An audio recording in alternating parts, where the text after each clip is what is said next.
All right, real quick, I know everybody's been waiting for this. Next week, we're going to be debuting the Lanny Benoit interview on the Living Legends of Deer Hunting series.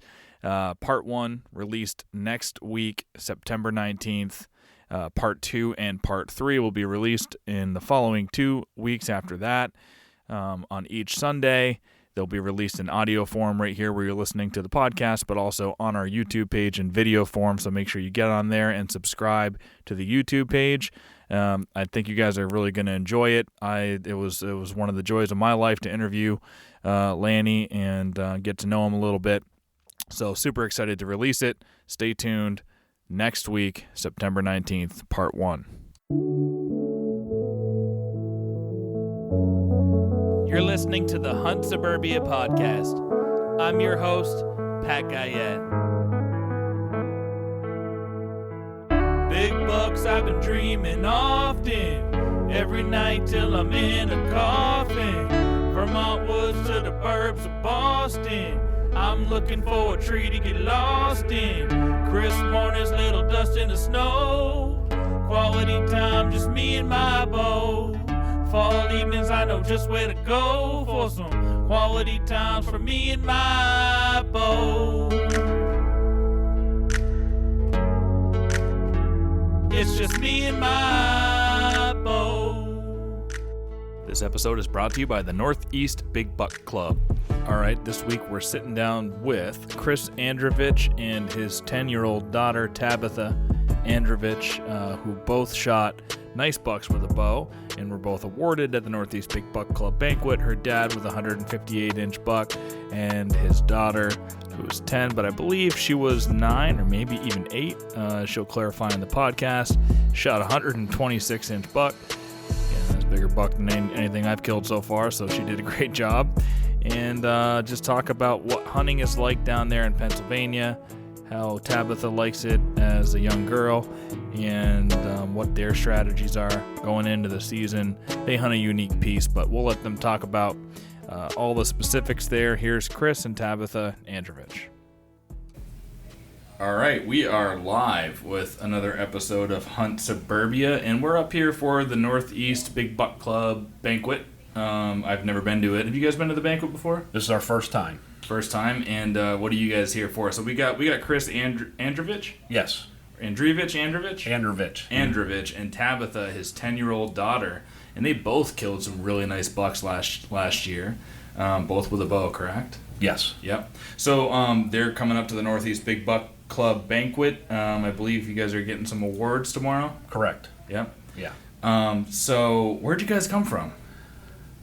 An hour north of Pittsburgh, Pennsylvania. Yep. And Tabitha, is this your first time coming up to Massachusetts? Yes. Yeah?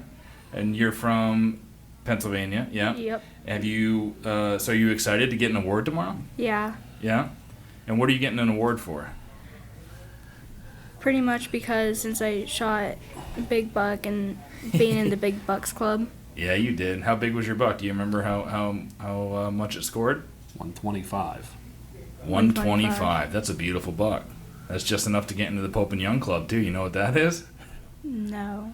Well, that's a prestigious club for bow hunters. If you kill a buck 125 inches or more, you're in the Pope and Young Club.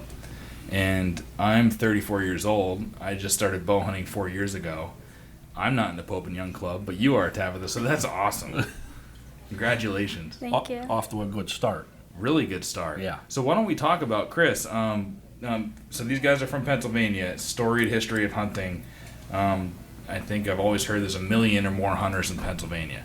It's a hunting state. I'm from Vermont. Vermont's a hunting state. Everybody owns, every household almost has a gun. Right. Pennsylvania, we're similar folk, right? Oh, yeah. Yeah. So what's your hunting history, and how'd you get into hunting, Chris? Through my grandfather. That's how I got into your grandfather taught you? Yes. Yep. And was he there when you killed your first buck? I was actually with my uncle at the time. And you, I'm assuming, were you with Tabitha when she killed her first buck, or was she sitting solo? I was sitting with her. Yep. Yeah. That's awesome. So, Tabitha, what was that experience like? Like, what do you remember about your buck? If you can go back, and what do you remember about the day? Well, I remember we saw a 4-point, and my dad wondered if I would shoot it, and I said no, because I was waiting for the big 8-point to come. So you knew there was a big 8-point in there. Mm-hmm. Yep. So you done your scouting. Yep. Yep.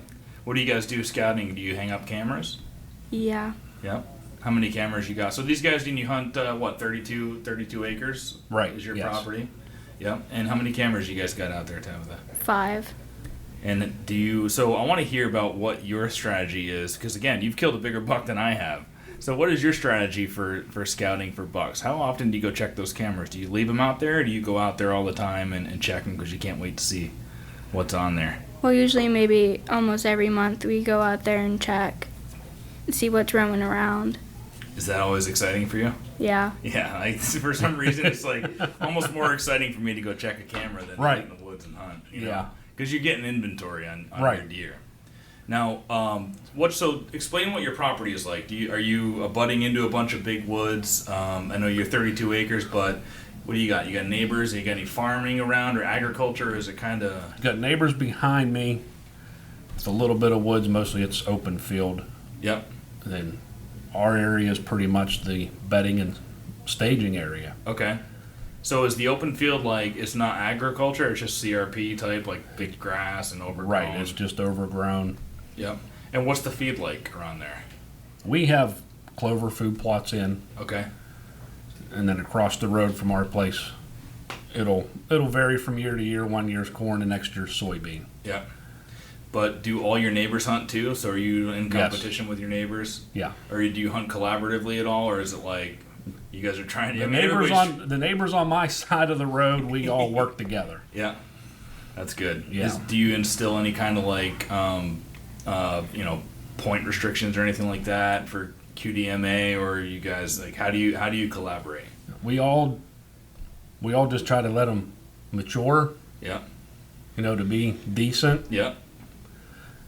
And of course, with Tab, whatever walks by, she still can shoot anything. It still sounds like she wants to but let mature. under the Pennsylvania law, we got to have 4 up on one side. Oh yeah. So but with the youth hunters, yeah, they can shoot anything, but she has it in her head. She likes to wait. That's awesome. That's cool. That's really cool. So what is in Pennsylvania? How long until you're not considered a youth hunter anymore? 12. 12. So once you turn 12, you got to abide by the 3-point or 4-point on one side. So I think that would be 3. 3. So it's kind of like a gradual step up. Yeah. Right. They've been changing it every year, and it's really hard to keep up with. Yeah. So Chris, so Tabitha got an awesome 125 inch, and Chris, what was yours? 158. 158. Yeah. Okay. And so tell me about that buck and how you hunted him and what your strategy was on him. That deer moved in after Tab got hers. Yeah. We had no record of that deer at all summer. And a week after Tab got hers, he started showing up on my cameras. And so what time frame was it that you guys got these bucks? She got hers the first week of October. Okay. And then yours was I got mine about the 3rd week. Yep. So yeah, right when you start seeing some bucks starting to range, just getting into the pre-rut, and they're leaving what they're doing in the summer, and you'll get some of those roamers, right? Right. Is that common on your property? Like you'll just have... Yeah, a lot of times, we'll watch a particular buck all summer. And then he's come gone. September, they're gone. Yeah, they're going across the street. And you end up with a new inventory. Yeah. But the past couple years, a couple of them have stuck around. So was this one, did this one come in and you saw him on camera, or was the first time you saw him while you were in stand? The first time I seen him was after we checked the cameras. Okay, so you saw him on camera, and then did that tell you to get in there and sit next to that camera? Like, what was your strategy? Actually, I had to move 5 times before I actually got on him. So tell me what you learned between. So what if you haven't heard the podcast, it's we're trying to pick your brain on all your strategy, how you honed in on a certain buck, all the steps that it took, everything you learned along the way, because there's a lot of people listening that are just getting into bow hunting. They're getting into hunting for the first time, and they have no idea what they're doing, really. So they listened in to guys like you and Tabitha, who have been hunting for their whole lives, right? And because there's a lot of people listening, believe it or not, that just get into hunting in their 50s. They're 50 right. and they picked up a bow for the first time. So they listened through all these podcasts. This will be episode 41 or something like that. Okay. And they listened through all of them as a catalog and just soak up the strategy. So walk us through, why'd you have to move 5 times to get that buck, and what did you learn each time? Every time I would move, he would be just out of range. Yep. So you would sit and see him coming in, but he'd be out of range. And right. You'd try to get closer to that trail or something. And I would try to move in closer to him. I knew where he was hanging out, and I just had to move myself around. And it took 5 times for me to do that. And he finally made the mistake. Now, was he bedding on your property, do you think, or? He was, when I actually got the shot on him. He was following a doe through. Mm-hmm. And he was way out of range at that time. And I hurry up, reach for the grunt tube and grunted a couple times, and I've never had luck with those before. And I'm like, well, it's worth a shot. Let's see what happens. And he turned and he come in with an attitude. So he was following the doe, and then you hit the grunt to try to get him to come in? Yes, and he totally left that doe and come right to me. Yep. Stopped about 30 yards away from me, which I didn't have a clear shot. And he got a hold of a little sapling and just tore it to shreds. And I had to stand there in my stand and watch this, shaking like the wind in a hurricane that's coming. Yeah, I guess there is a hurricane coming. When I was checking in, there was another fella from Pennsylvania checking in front of me. He drove up here. I didn't get where exactly he drove up from, but his 14-year-old son killed a 250-pound, dressed out at 250, nice big buck. And wow. He's getting some award too. And he was like, yeah, we came up from Pennsylvania, the whole family. We're going to turn a trip out of it. Yeah, right. Go to Boston, do some whale watching. He's like, and then the hurricane comes through. Right. So, and they just changed that forecast this afternoon. Yep. So we had to hurry up and change our plans. What were you guys going to do? We were going to stick around till later on in the day, Sunday, but I think right after the banquet we're going to head shoot east. Back. Yeah. Or west, I should say. Yeah. We're going to head west. Yeah. So you don't do much calling, right? You said that your tube never really had too much success on that, except this one time it did work. I just caught the deer and had the right attitude. Yep. Yeah, last year I was doing the same thing. I'd have a buck that's 60 yards out chasing a doe, and try like hell to get him to come in. Right. But I didn't. None of that. It never worked. Right. But it works. Sometimes, right? All you need is that one time. It works. You only just need that one time. Yeah. And the same with the rattling. I've never had any big success with that. Yep.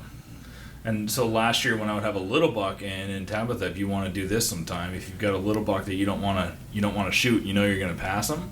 You can play with that little buck and start messing with your calls and see if you can get him to change his behavior and come towards you.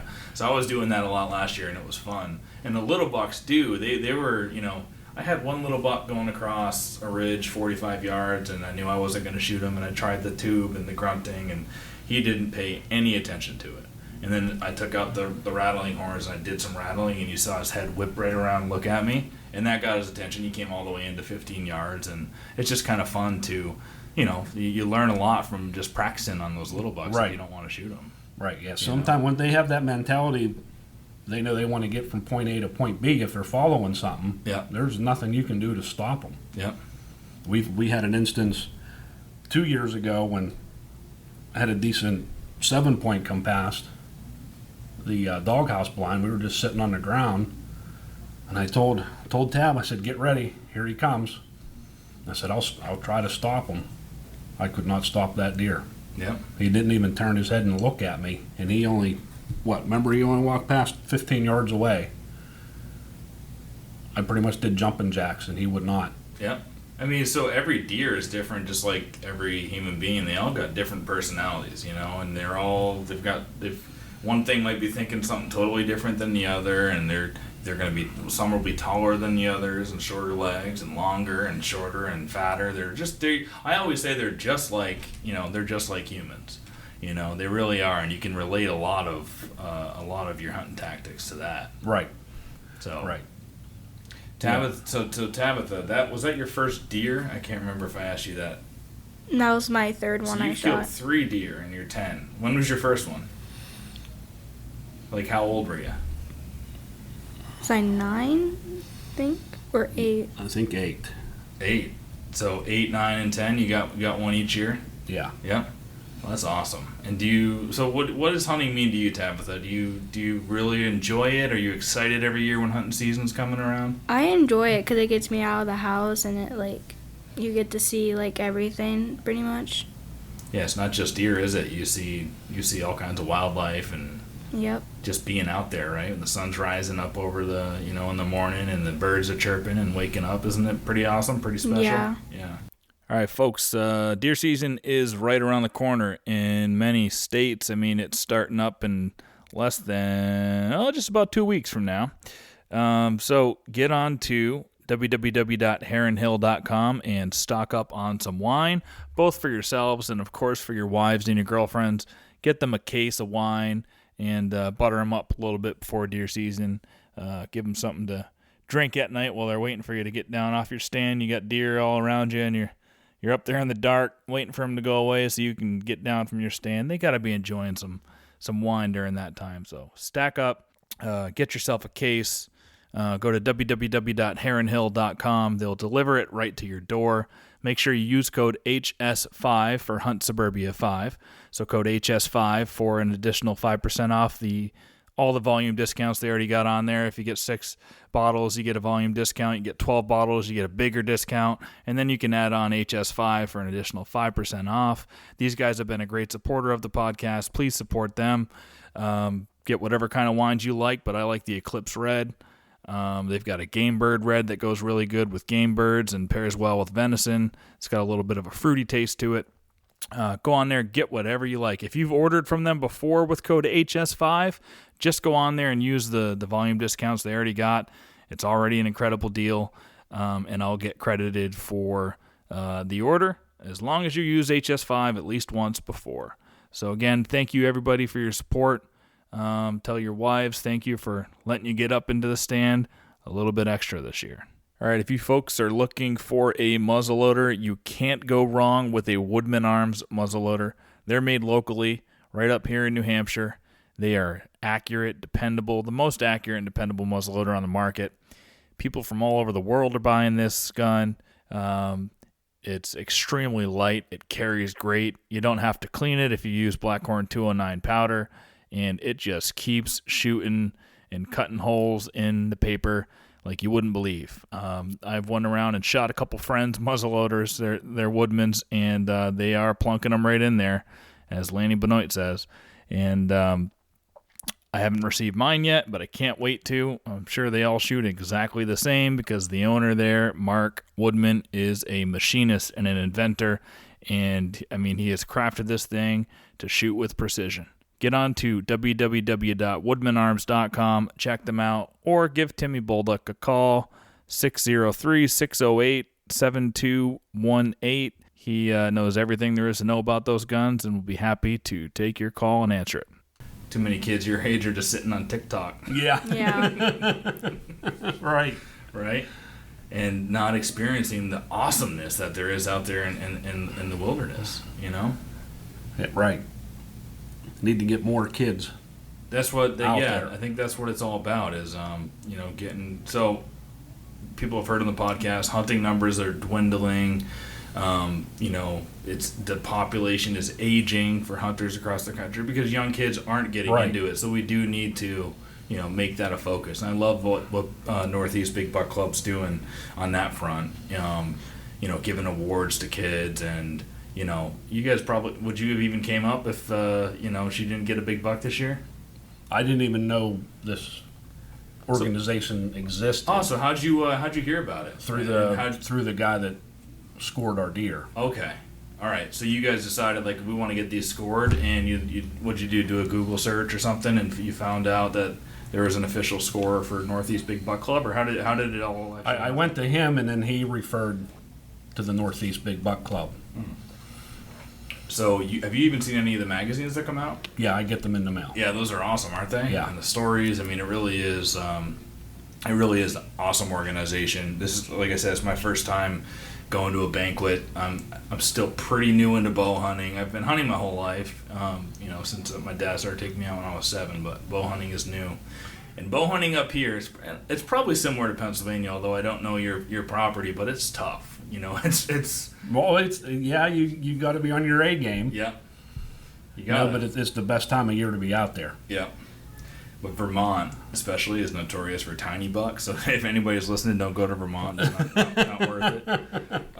But Matt, I've been really surprised with the level of hunting in Massachusetts. Like there's a lot of nice bucks around. And I used to drive all the way back to Vermont, 3.5 hours to go hunting anytime I wanted to hunt, because I hunted out of deer camp. Okay. And I was like, that's the only place in the world to hunt. And I didn't realize in the suburbs there can be some big bucks. Oh yeah. Oh yeah. So that's what I've been doing lately. But And a lot of the suburbs are now opening things up for archery hunting to get the deer numbers down in the suburbs. well, maybe down where you are. Yeah, in some areas they are doing Up here, that. it's so no. I mean the deer population is going up, but the suburbs here, a lot of them. I mean, it's very you can't shoot deer. It's Bambi, right? Well, It's, yeah, it's the you politics always of have the everything. radical ones that'll say that. Yeah. So there's so many towns in Massachusetts like that where there's absolutely no hunting allowed, and the deer population is 100 deer per square mile. Right. And it's way overpopulated, and there's tons of accidents, and there's ticks everywhere, and the little town governments are oblivious to Right. how good hunting can be for everybody. Right. Bring the deer population down, get some awesome meat for your family, and have an awesome experience with your kids. But I bet Pennsylvania's still a little bit more red than I know that it's kind of half and half. Massachusetts is very blue. Okay. Everybody thinks those deer are their pets. Yeah. And As anyways, soon as they eat their flowers, yeah. they're upset. Yep. I mean, I live in a town, and I don't know, it's probably 75 to 100 deer per square mile, and it's no bow hunting. No hunting on any of the town land at all. You have to have a private piece, but most private parcels are about an acre and a half. And you have to be 500 feet from a house. Okay. I mean, they make it almost impossible to go hunting, Right. So, that's another thing, is just finding those big, the pieces of land that are big enough to be able to actually go out and do it. Right.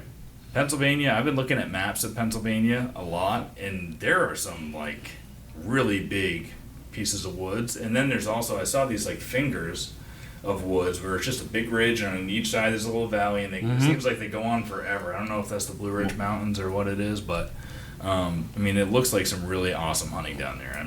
I really want to get down and try Wherever it. you can get, if you can get into those little finger areas, Yeah. that's where they're at. Yeah.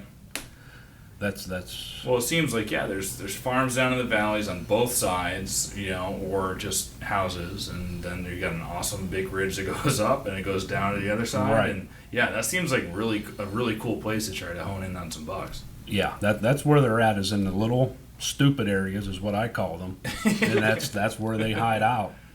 Yeah, Where you think they wouldn't be, that's where they're going to be. that's where they are. Yeah. So what is there any swamps around you?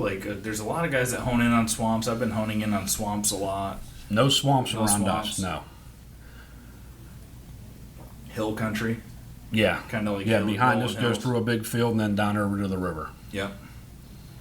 Your buck's 158 inches. Is that your biggest buck ever? Have you killed? What other bucks have you got?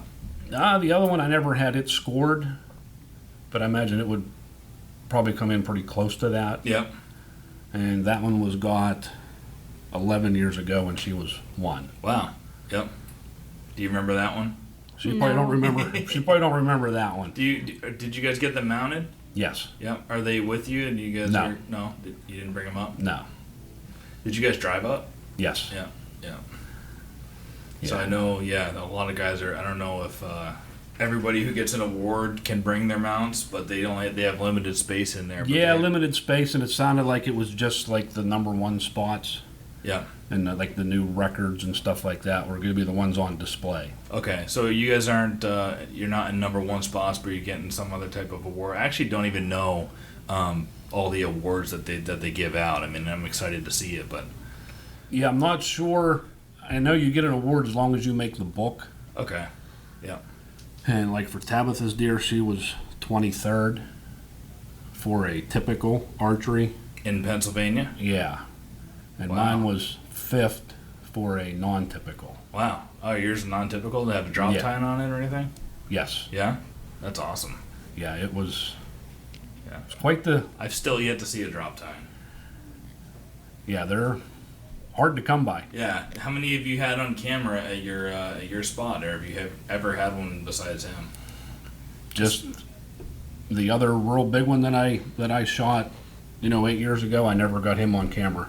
Was he a drop tine too? Yeah, he had drop tines on each side. Oh wow, yeah. So they say that it's like that's super genetic. It might be Right. something in the herd.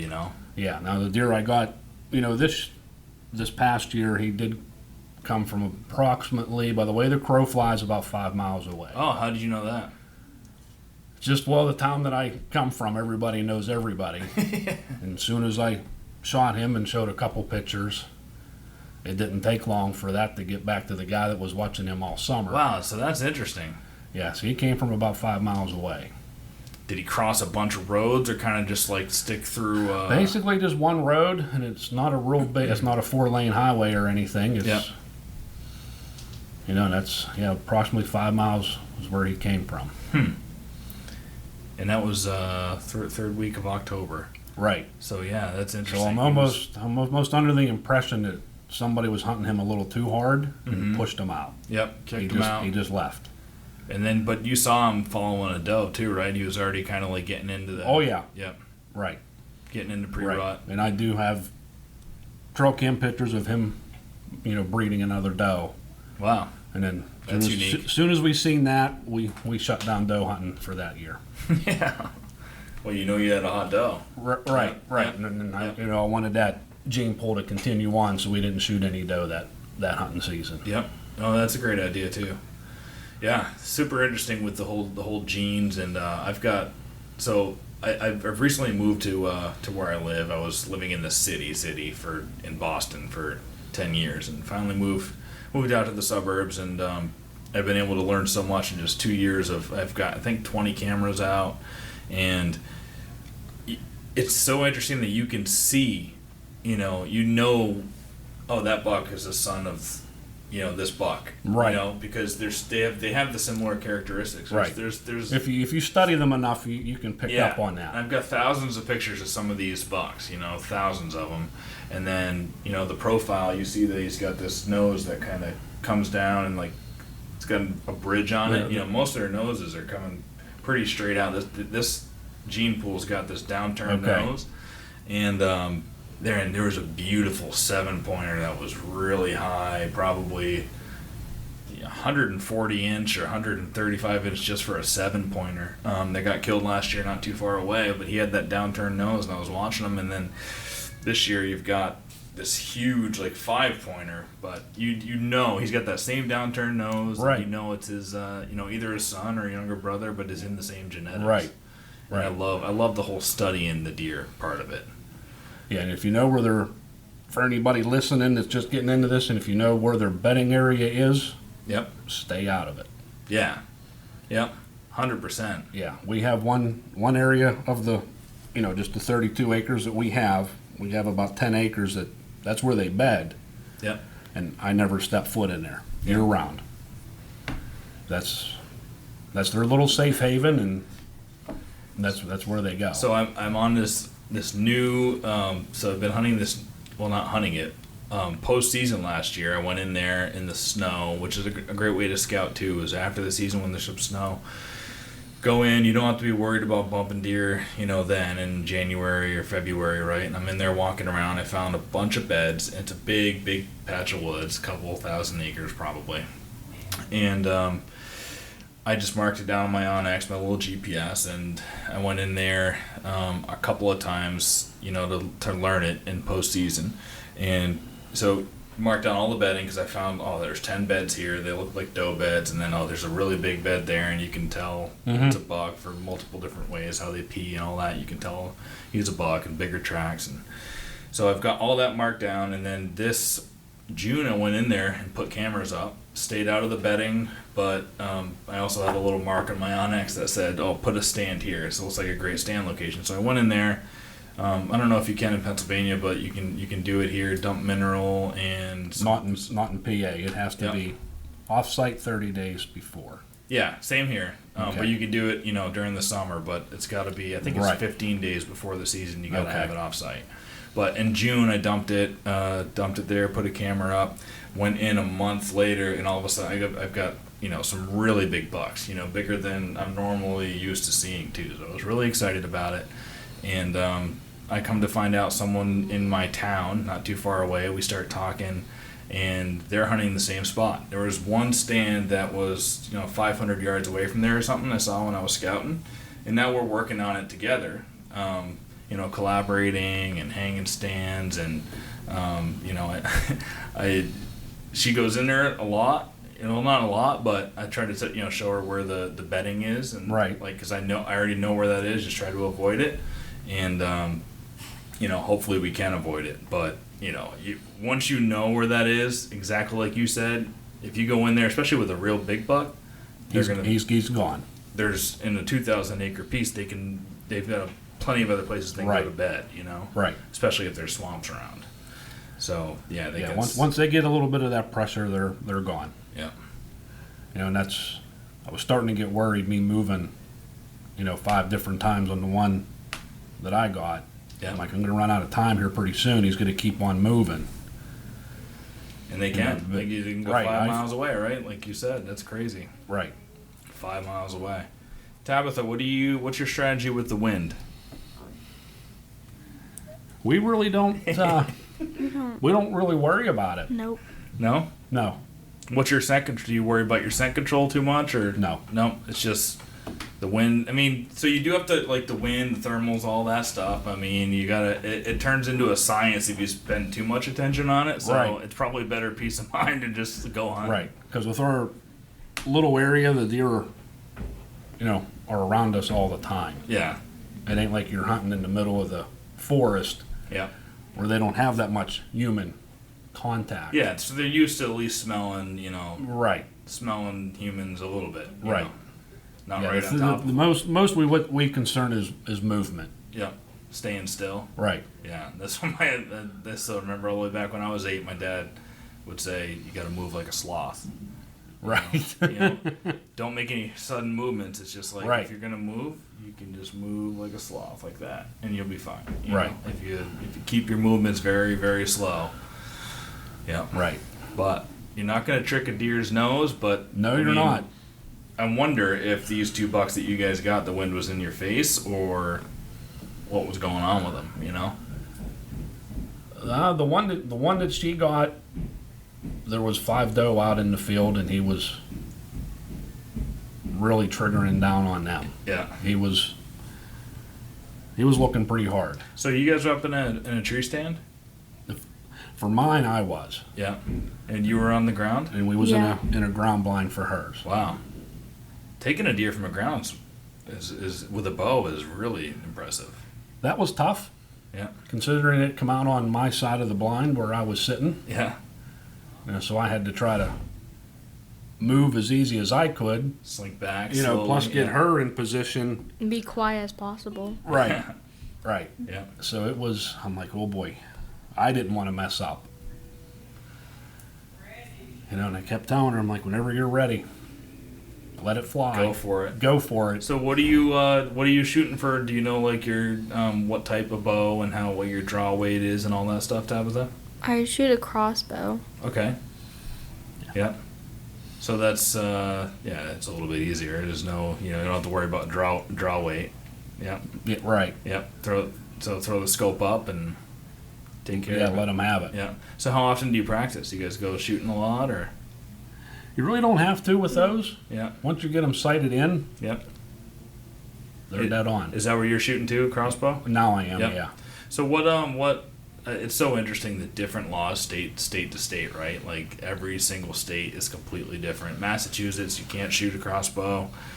Vermont, you can. So I got a crossbow last year for Vermont. I've bring it up to my camp up there, and Massachusetts you can't unless you're like physically can't pull back a compound. Right. Pennsylvania used to be like that. You had to have a doctor's release. Yep.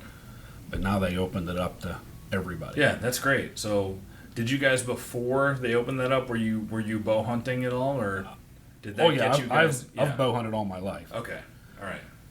Yeah, and I always, was just a regular compound. Yeah, but it's what's so great about that, and I love what Vermont did, allowing anybody to hunt with a crossbow. Is you get somebody like Tabitha who probably wasn't going to be pulling back a compound at 10. Right. That's why I had to go crossbow with her. Yeah.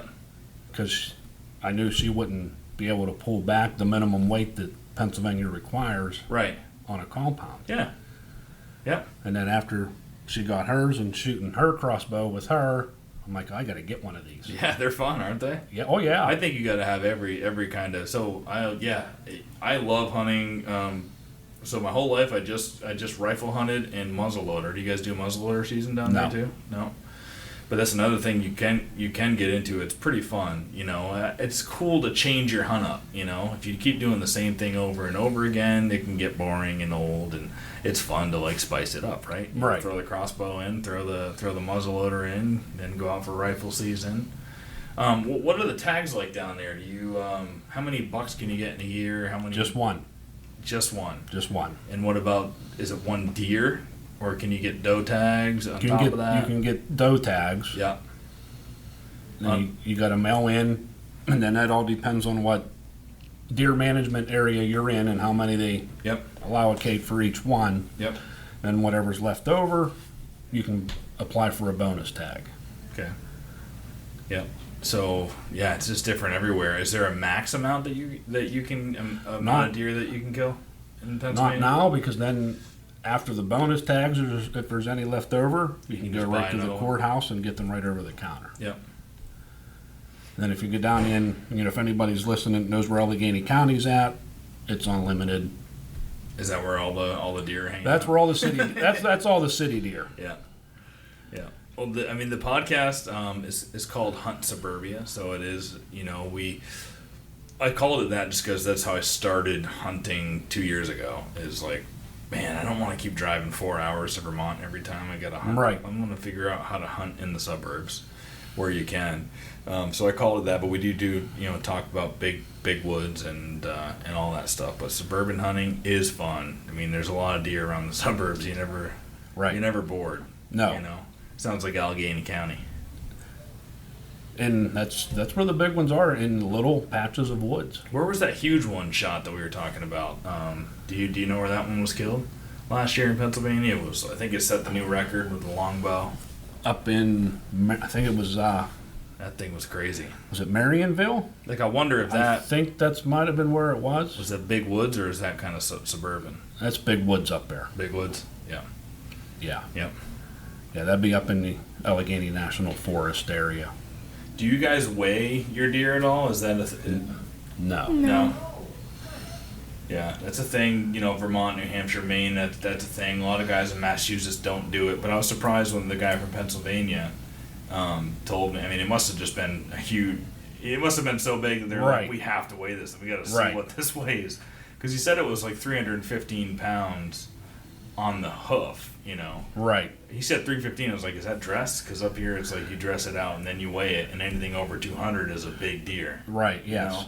And it was 250 dressed and 315 on the hoof. I mean, that's a big deer. That's a big boy, especially for Pennsylvania. I mean, Pennsylvania's got big woods, but the further north you go, the deer get bigger in weight because they need that weight to survive the harsher the winters. The further north you go. Right. I just thought that was interesting. So that's not really a thing. Pennsylvania, everybody doesn't. Not everybody weighs their deer, huh? No, I never usually do. Yeah. Yeah. Once once we got it down on the ground, it's okay, get it taken care of and into the cooler. That's right. Yep. You know. Yep. What's your favorite type of venison, Tabitha? Like, do you tenderloin, backstrap? Do you like ground venison? What's your favorite? The ground stuff. Hot dogs. Your mom was whispering something. I couldn't make it out. What was that? They make their own. Okay, yeah. They See, do hot dogs. And you do all your own processing. That's probably a fun. That's a fun thing probably to do together, huh? Yeah. Do you gut your own deer, Tabitha, or does your dad still do that for you? My dad still does it. Are you afraid to do it, or you just don't want to mess up, or what? I just don't want to do it. So hopefully one of these times I can pawn it off on her. Yeah, it's part of it. It's part of it. That's right. No, I don't think I didn't gut mine on my own until I was 13. So you got three more years. That'll probably be about the time when, your dad's not always sitting there with you, and you might shoot one yourself, and he might just go, "All right, you know what to do. Yeah. Take care of it." I'll get the tractor and I'll meet you there. Yeah. You guys do any fishing and stuff too, or Not no? a whole lot. No. Yeah. So hunting is your outdoors thing. Yep, pretty much. Pretty much that's our year-round thing. There's always something, taking care of food plots in the summer. And Yep. So what do you guys grow for food plots? just clover. Clover. Yeah, they like it. Seems to be the best.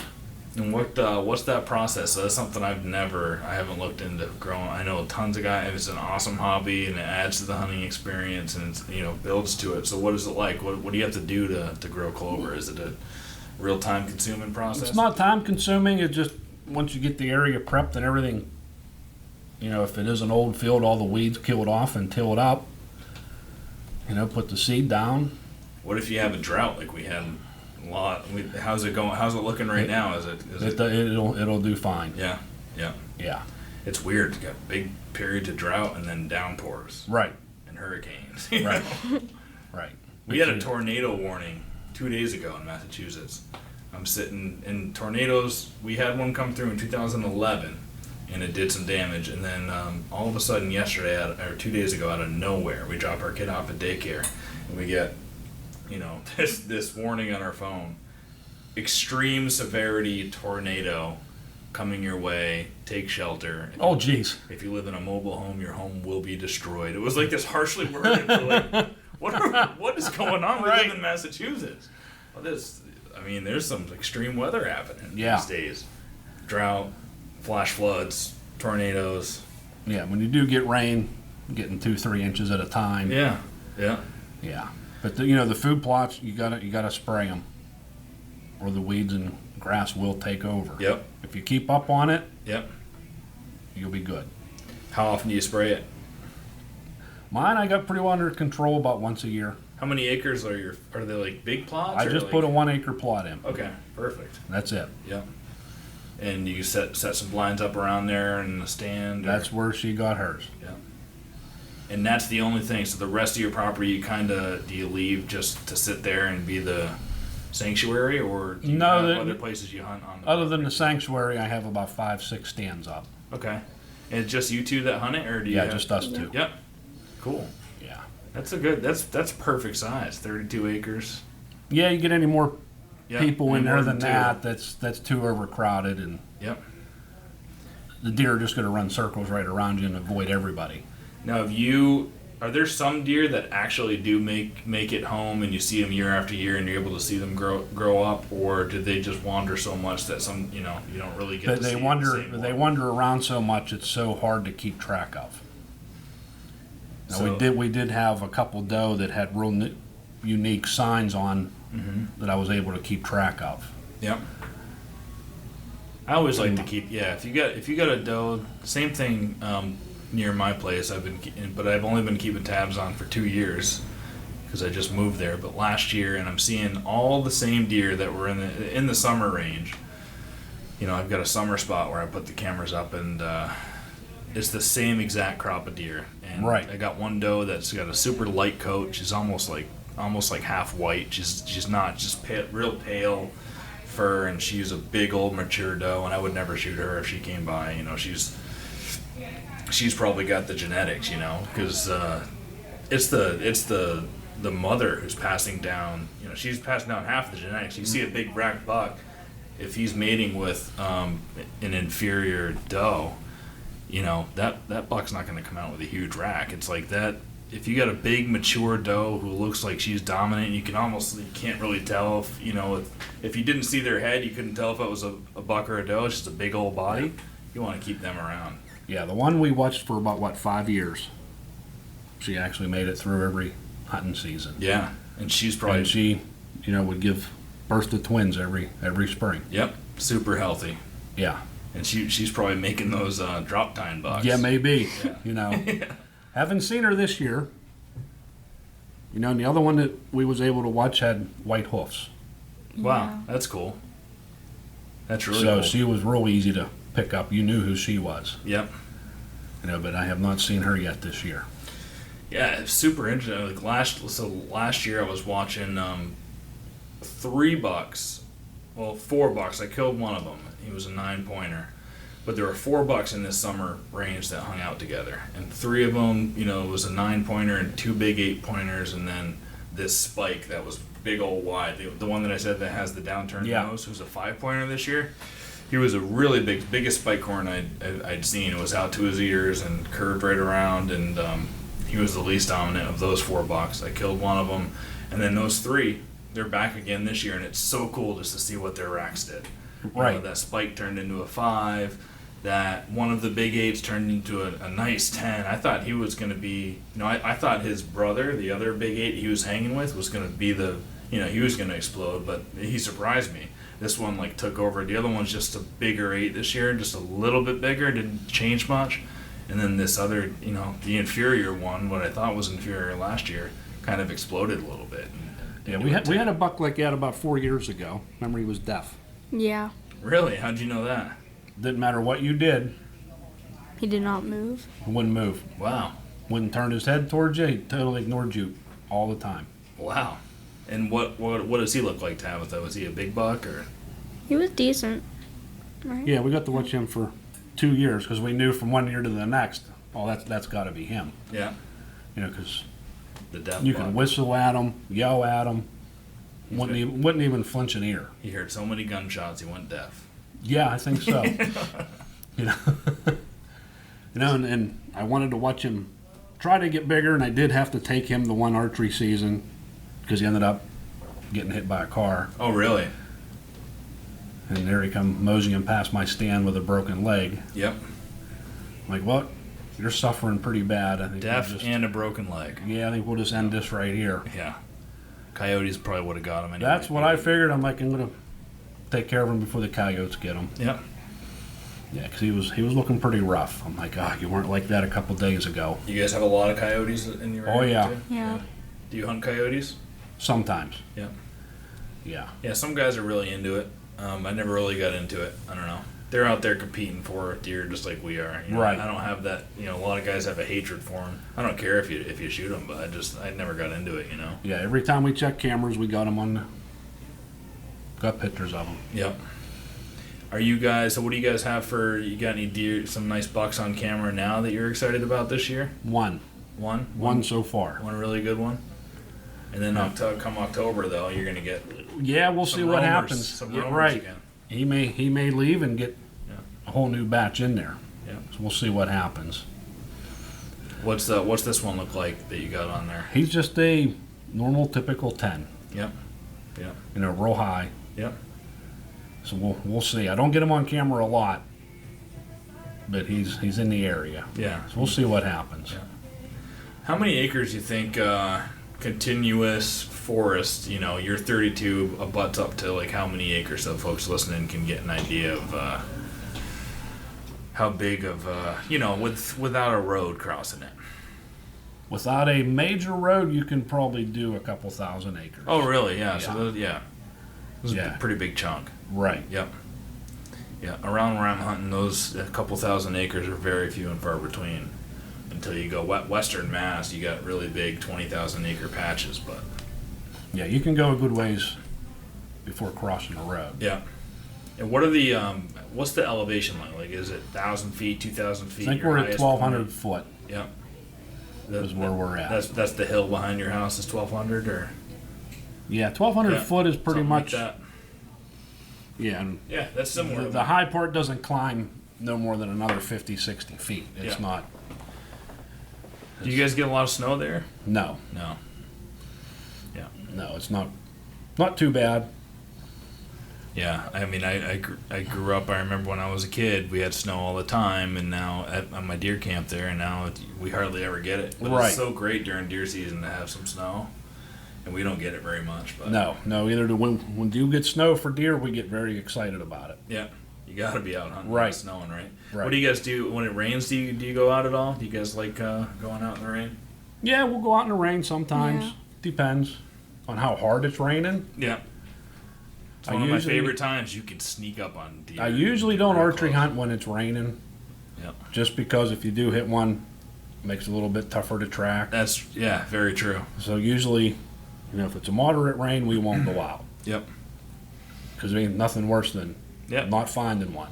Yep, that's really smart. I mean, last year I shot one in the rain, and I had that feeling too, where I was like, oh, it's coming down hard. Right. I got to let that deer rest. I can't push him.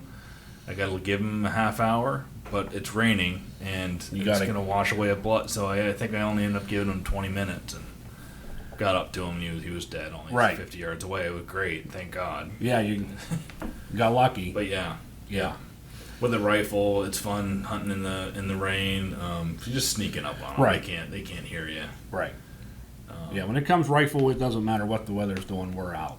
Yeah. It doesn't matter. Yep. But archery, I do a little bit more conservative. Yep. Tabitha, you got any friends that hunt? Yeah, Yeah. How many? maybe like 3 or 4. Not Yeah. a lot. Even in Pennsylvania, where everybody hunts, there's not many kids hunting. There's not. Yeah. Sad to say. It really is. Yeah. But Tabitha's she's gonna be the recruiter. She's gonna get everybody in. Like you're gonna be on a podcast, and your friends are gonna listen to you on a podcast, and you're gonna go home with an award, and you've got this big buck, and you're gonna be the one that recruits everybody else to get in hunting. Yep. Try to, huh? Yeah. Yeah. Well, I mean, listen, guys, this was awesome. It was a lot of fun. I really appreciate you guys coming, and I'm looking forward to tomorrow and tomorrow's seeing gonna be what this great. is going to be, and Yeah, I can't wait to see what tomorrow's like. Seeing all the big deer. yeah, There's going to be some monsters. right. There.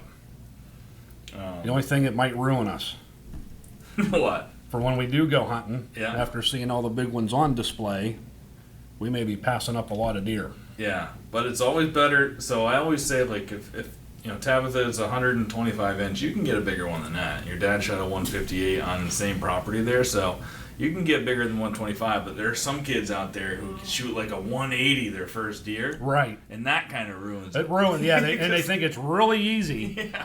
Right. It's like, oh my God, I got a 180. How are you ever going to live up to that? 125 is a perfect big buck to start out with. And that's what I told her. I said, I've been hunting for 35 years. Yeah. And I've been hunting 20-something years, and I've never killed a 126. Like a 119 is my biggest. And you're already ahead of the game, kiddo. Yeah. Yeah, she does good. Yeah. Well, that was Pope and Young Club, Tabitha Andrevich, and her dad, Chris Andrevich, also Pope and Young Club. But Tabitha, maybe the youngest Pope and Young Club member I've ever met. Congratulations, guys, and we're looking forward to seeing you guys at the banquet tomorrow. All right, we'll see you there. Yeah, thanks for coming. Sure thing. Don't forget to subscribe to us on YouTube, youtube.com/Hunt Suburbia, as we'll be releasing a lot more video content this year. And again, that Lanny Benoit Living Legend series is coming out that you will not want to miss. Really looking forward to that, so get on and subscribe. www.youtube.com/Hunt Suburbia. Big bucks I've been dreaming often, every night till I'm in a coffin. Vermont woods to the burbs of Boston, I'm looking for a tree to get lost in. Crisp mornings, little dust in the snow. Quality time, just me and my bow. Fall evenings, I know just where to go for some quality times for me and my bow. just me and my